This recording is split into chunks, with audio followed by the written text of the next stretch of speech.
پاک کا مفہوم ہے کہ جس نے 1 درہم حافظ قرآن کی مدد کیا تو احد پہاڑ کے برابر صدقہ کرنے کا ثواب اللہ عطا فرماتا ہے. ہاں تو آپ لوگ جو ہے اس کو حاصل کریں اور لیں انشاءاللہ. اب بلا تاخیر میں حضرت کے شہزادے حضرت علامہ الحاج حافظ و قاری سید معیز میاں صاحب سے گزارش کروں گا کہ وہ اپنے نورانی و عرفانی بیان سے ہم سامعین کے دلوں کو منور و مجلہ فرمائیں. آئیے حضرت کا استقبال نعرہ تکبیر اور نعرہ رسالت سے کریں.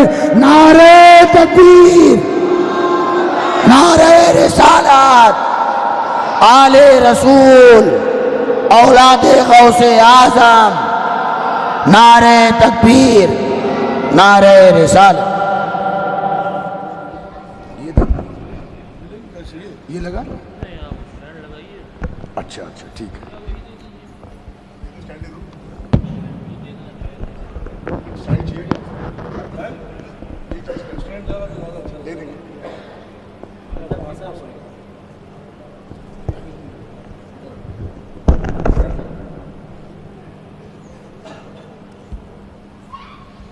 زنجی بھائی لگا دیں.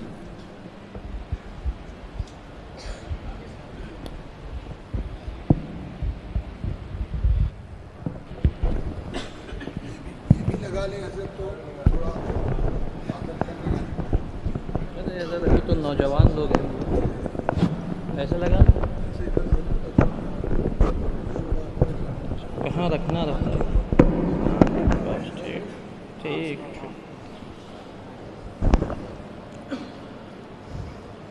الفاتحة إلى أشرف الأنبياء والمرسلين.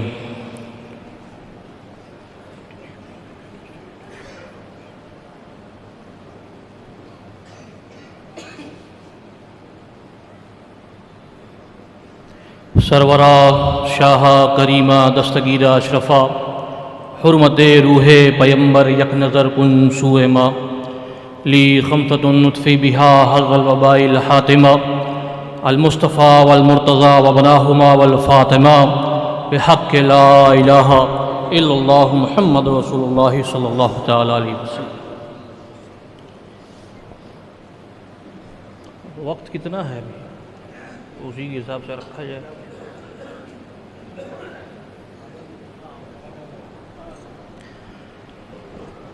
الحمدللہ الحمدللہ الذی ابدل الافلاک والارضین والصلاة والسلام علی من کان نبیا وآدم بین الماء والتین وعلی آلہ واصحابہ اجمعین.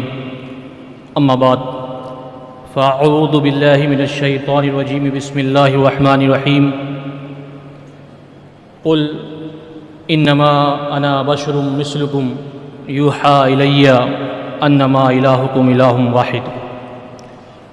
صدق اللہ العظیم وصدق رسولہ النبی الامین المتین الکریم ونحن علی ذلک لمن الشاہدین والشاکرین والحمد للہ رب العالمین.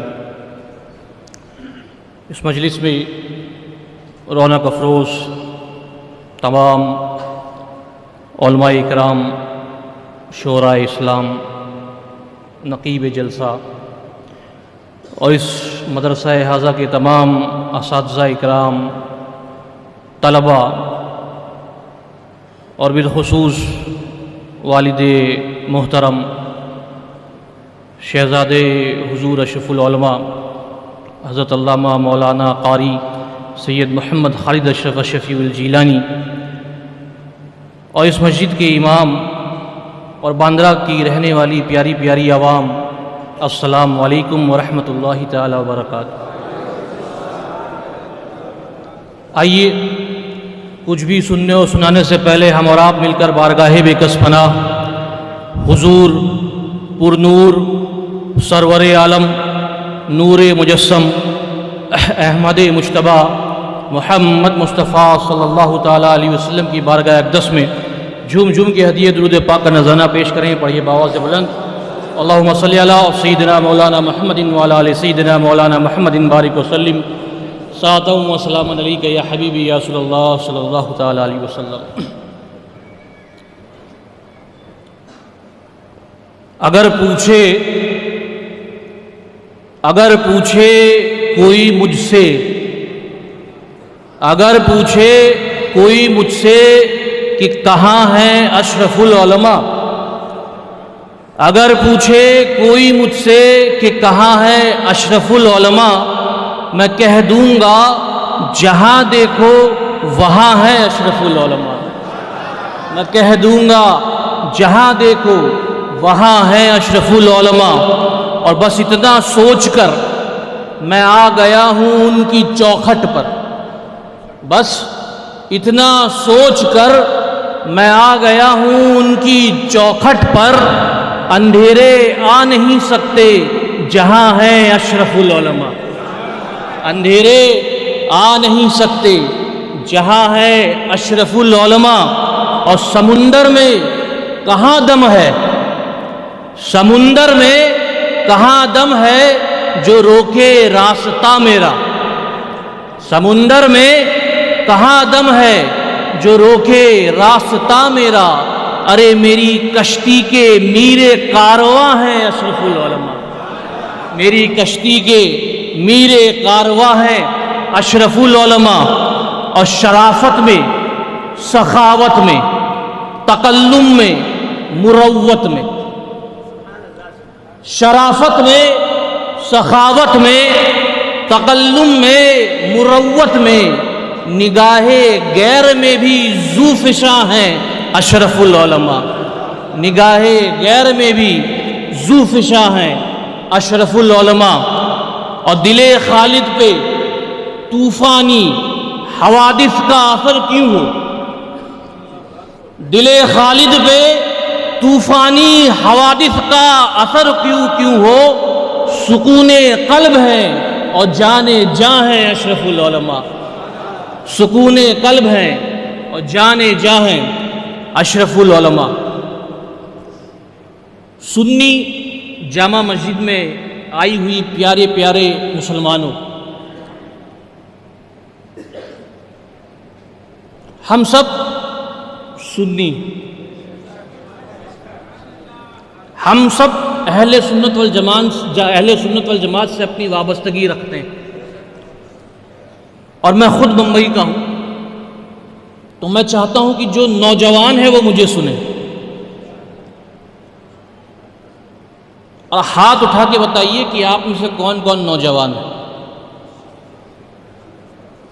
مولانا بقائی صاحب آپ نوجوان نہیں ہیں؟ ارے جب نبی کی بات آتی ہے تو سب نوجوان ہیں۔ ہم کہتے ہیں کہ ہم سنی ہیں،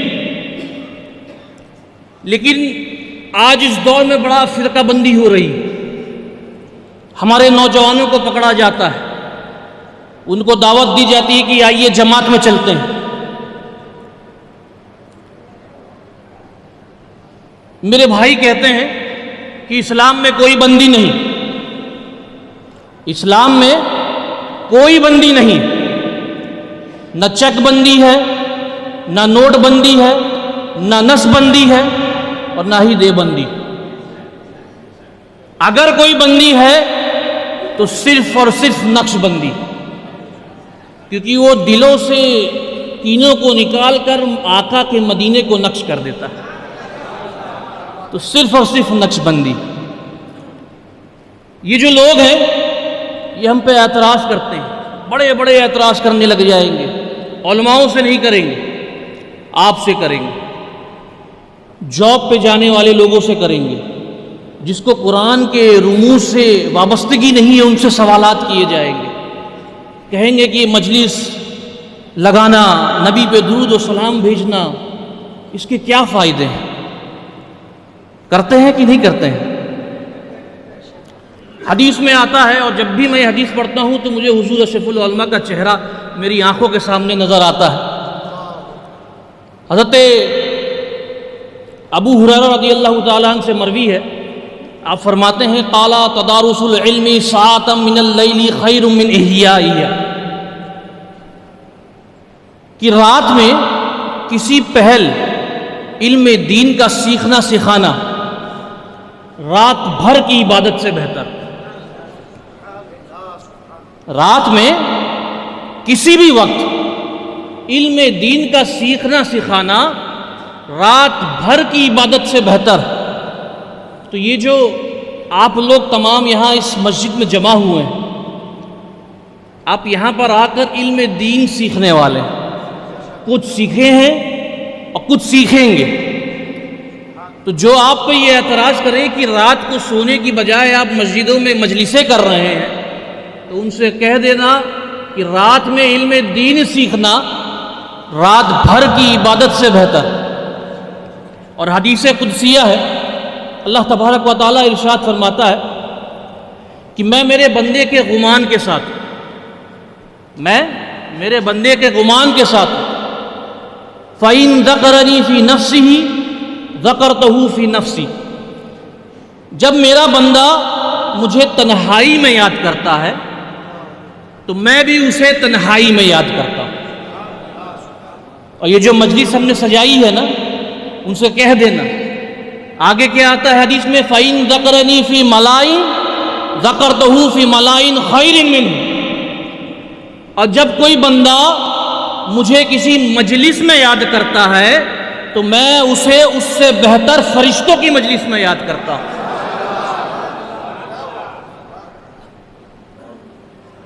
اذا تقرب العبد الی شبرا تقربت الیہ ذراعا اذا تقرب الی ذراعا تقربت منہ باعا.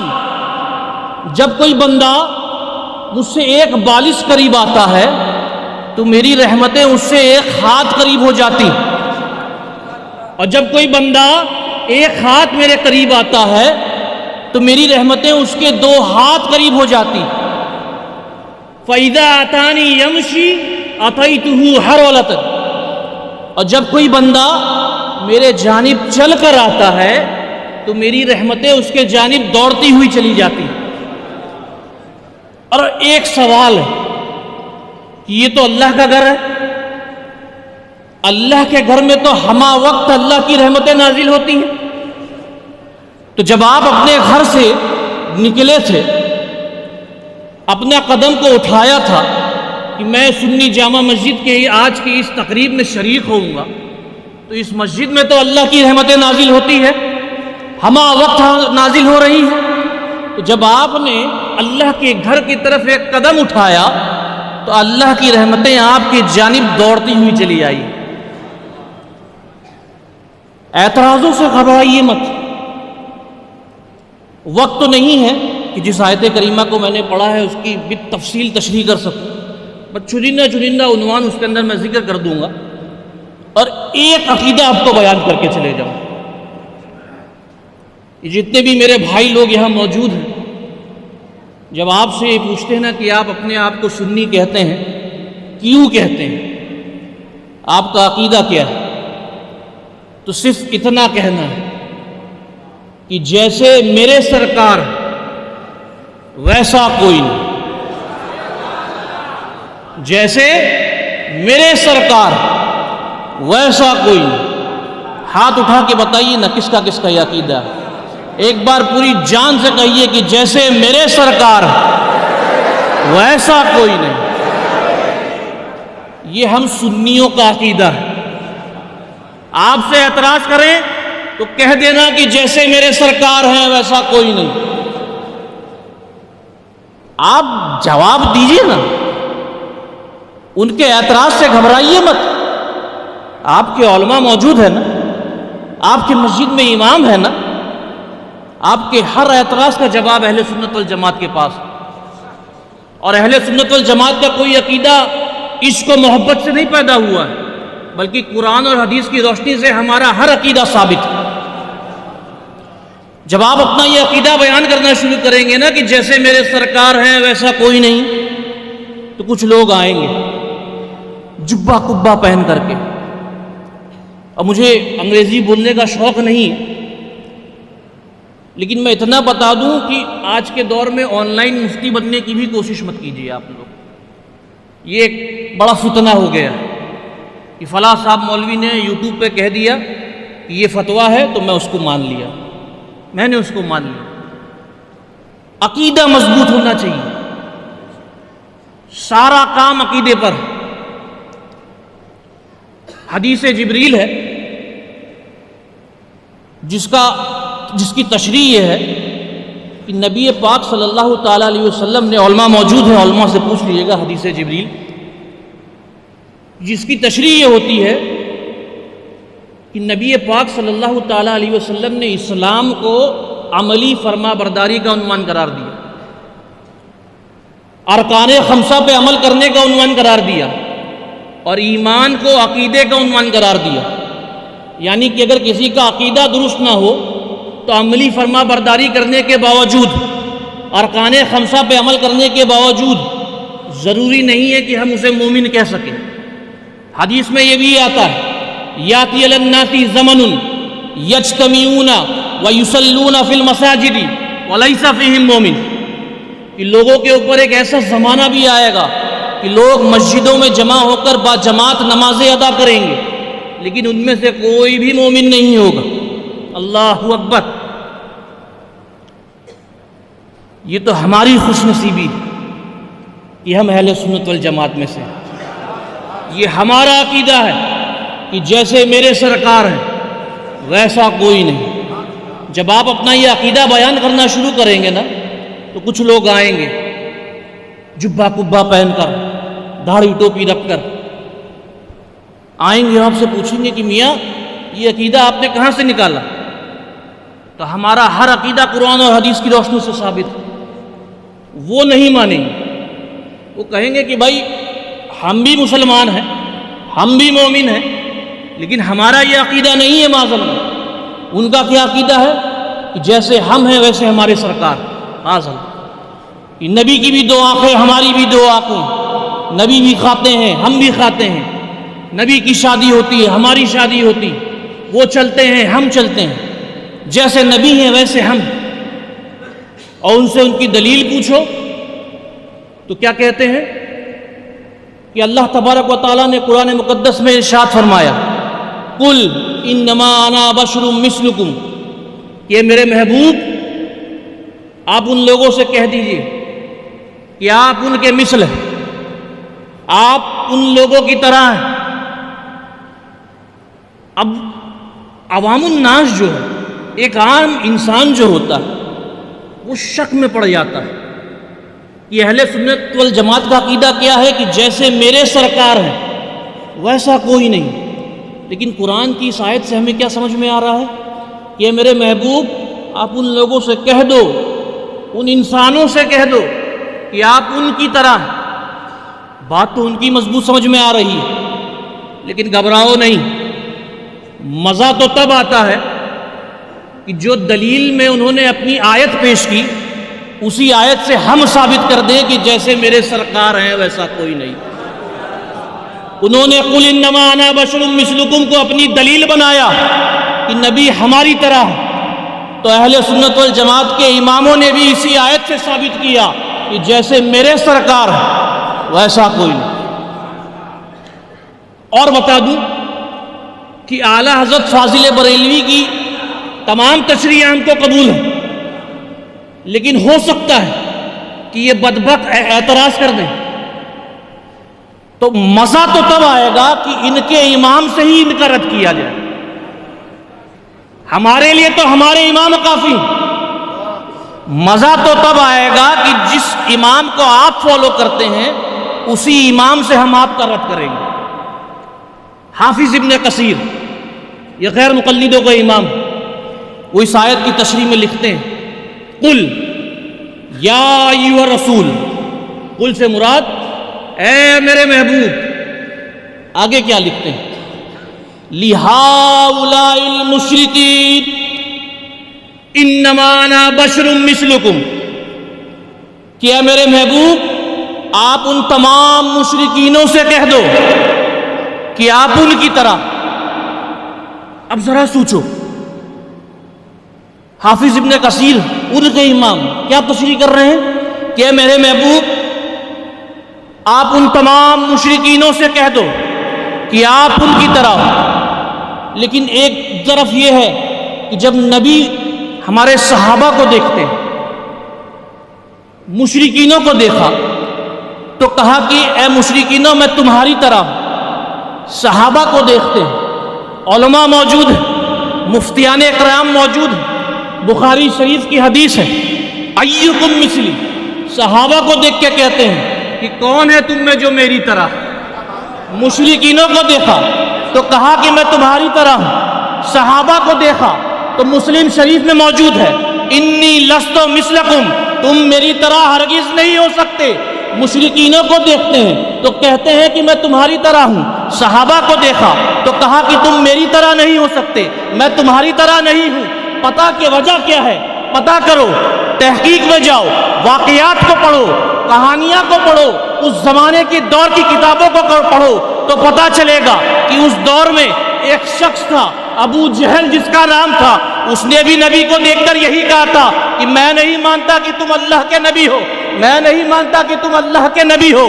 تو اب اگر آج کے دور میں کوئی یہ کہے کہ حضور ہماری طرح ہے، حضور ہماری طرح ہے، حضور کی دو آنکھیں ہیں، حضور کھاتے ہیں، حضور پیتے ہیں، تو گھبرانا مت، سمجھ جانا کہ ابو جہل کی اولادیں اس زمانے میں بھی یہ کہہ رہی تھی اور آج کے دور تک یہی کہہ رہے گی کہ حضور ہماری طرح ہے۔ اور کل صحابہ کے ماننے والے کل سے لے کے آج تک اور آج سے لے کے قیامت تک یہی کہتے رہیں گے کہ جیسے میرے سرکار ہیں ویسا کوئی نہیں۔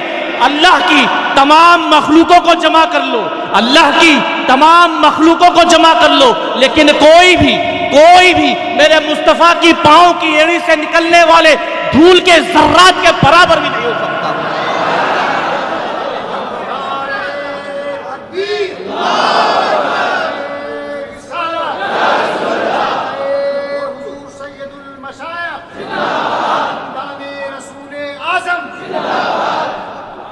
کیوں؟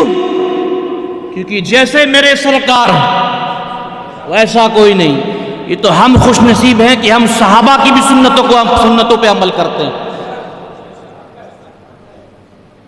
اب آج کے دور میں کوئی کہے کہ حضور ہماری طرح ہے تو سمجھ جانا کہ ابو جہل کی اولادیں ہوں گی۔ اور آگے چلو، جب اس دور میں قرآن نازل ہوئی تو لوگوں نے انکار کیا کہ ہم نہیں مانتے کہ یہ اللہ کا کلام، اس میں قصہ ہے، کہانیاں ہیں، واقعات ہیں، ہم کیوں مانیں کہ یہ اللہ کا کلام۔ تو چیلنج کے طور پر لوگوں سے کہا گیا کہ اگر تم نہیں مانتے ہو کہ یہ اللہ کا کلام ہے تو قرآن کی ایک آیت کو کعبہ شریف پہ لکھ دیا گیا اور کہا گیا کہ اس آیت کے مثل کوئی آیت لا کر دکھاؤ۔ اگر تم کہتے ہو یہ کسی انسان کا کلام ہے، کسی بشر کا کلام ہے، تو اس آیت کی مثل کوئی آیت لا کر دکھاؤ۔ تمام اہل زبان، تمام ادیب، تمام شاعر رات و دن انہوں نے ایک کر دیا، لیکن اس آیت کے مقابلے تو کیا، اس حرف کے مقابلے کوئی حرف نہ لا سکے۔ آخر کار ان کو ماننا پڑا کہ یہ اللہ کا کلام ہے، آخر کار ان کو ماننا پڑا کہ یہ اللہ کا کلام ہے۔ تو اب ذرا سوچو، جب قرآن کا انکار کیا پھر مجبوراً ماننا پڑا، تو جب نبی نے اعلان نبوت کیا تب بھی ان لوگوں نے اعتراض کیا کہ ہم نہیں مانتے کہ آپ اللہ کے نبی ہیں، آپ بھی کھاتے ہیں ہم بھی کھاتے ہیں، آپ بھی پیتے ہیں ہم بھی پیتے ہیں، آپ سوتے ہیں ہم سوتے ہیں۔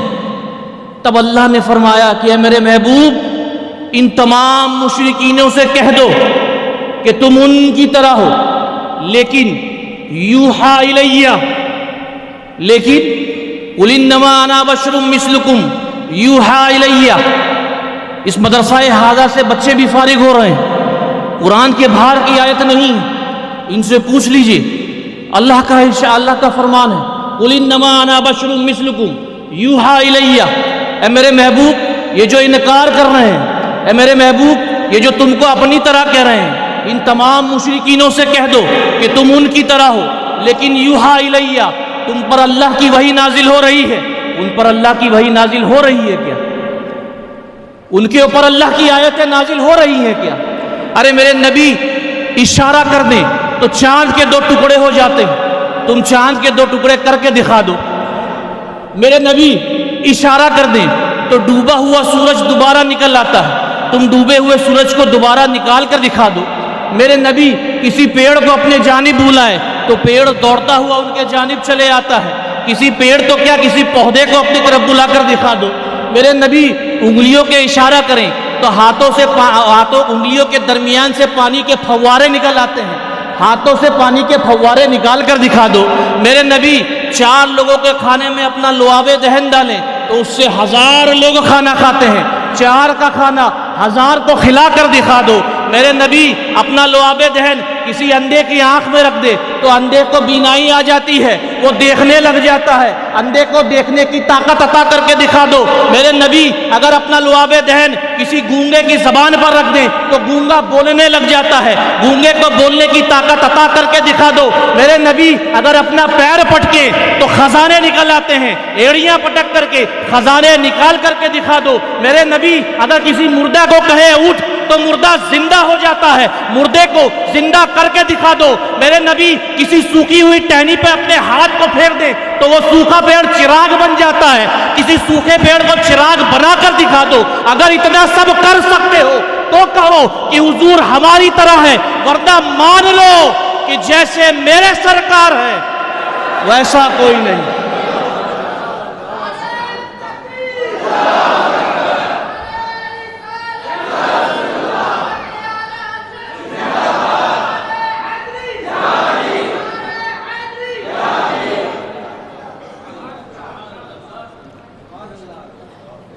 ماننا پڑے گا کہ جیسے میرے سرکار ویسا کوئی نہیں۔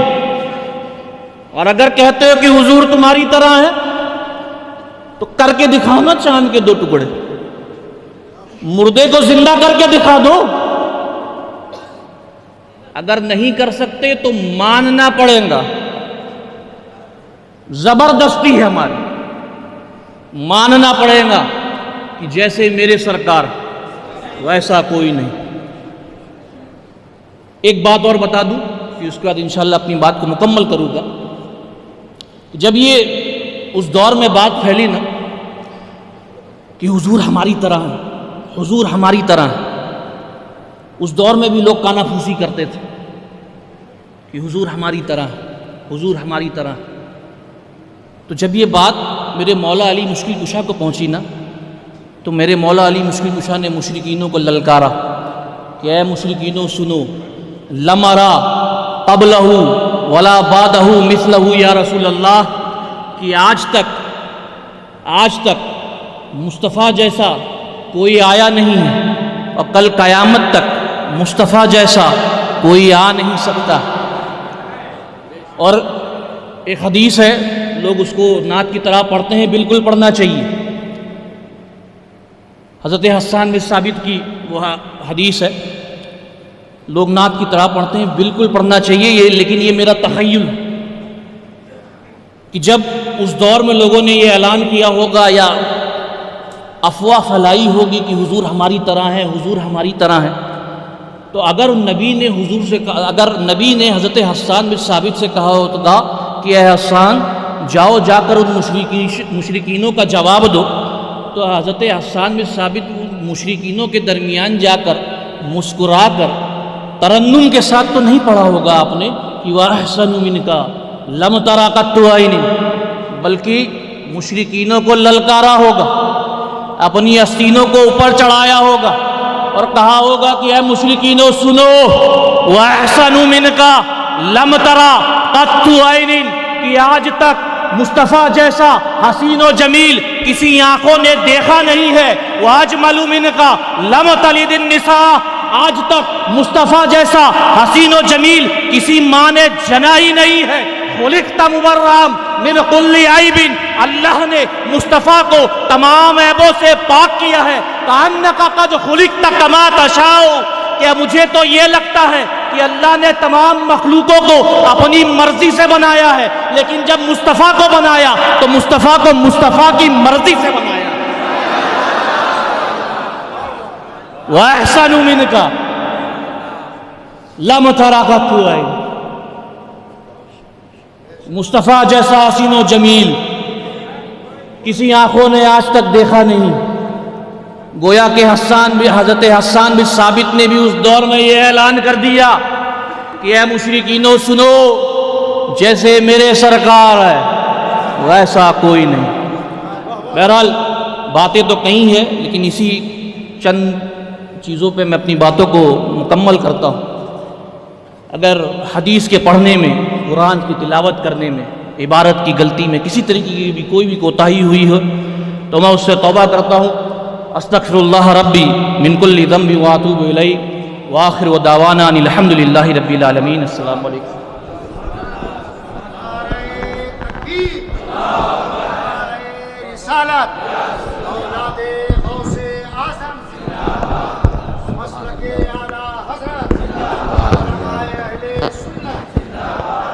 سبحان اللہ، سبحان اللہ، سبحان اللہ۔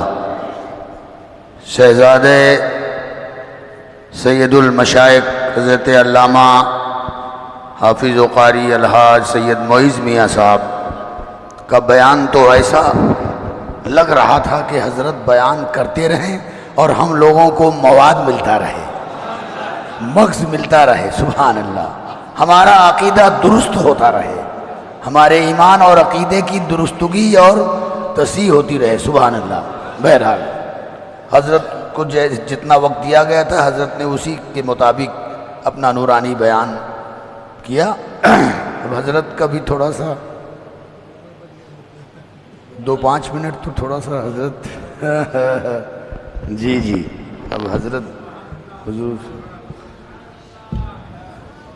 شہزادے حضور اشرف العلماء پیر طریقت رہبر شریعت سید المشائخ حضرت علامہ الحاج قاری سید محمد خالد اشرف صاحب اشرفی جیلانی صاحب سجادہ کچوچا شریف، اب ان کا نورانی و عرفانی ذکر ہو، بیان ہو، ہم سامعین کے دلوں کو منور و مجلہ کرنا ہے۔ بس حضرت سے ہم گزارش کریں گے اپنی مرضی کے مطابق جتنی دیر چاہیں نورانی و عرفانی ذکر اور بیان فرمائیں، یہ حضرت کی مرضی ہے۔ آئیے ہم اور آپ انتہائی عقیدت و محبت کے ساتھ ایک آل رسول اولاد غوث اعظم کا استقبال نعرہ تکبیر سے کریں۔ نعرہ تکبیر، نعرہ رسالت، شہزادہ حضور اشرف العلماء آل رسول اولاد غوث اعظم مسلک اعلی حضرت سنی جامع مسجد۔ سبحان، اس کو لگاؤں گا۔ السلام علیکم ورحمۃ اللہ وبرکاتہ۔ معزز حاضرین، ایک پرمغز تقریر سننے کے بعد اب گنجائش نہیں رہی ہے کہ کچھ زیادہ کچھ سنایا جائے۔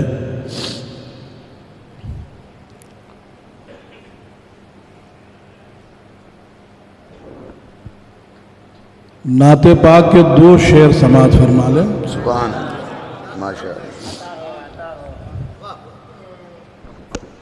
شروعات کچھ اور کروں گا، پھر اس کے بعد 2 شعر سناؤں گا آپ کو۔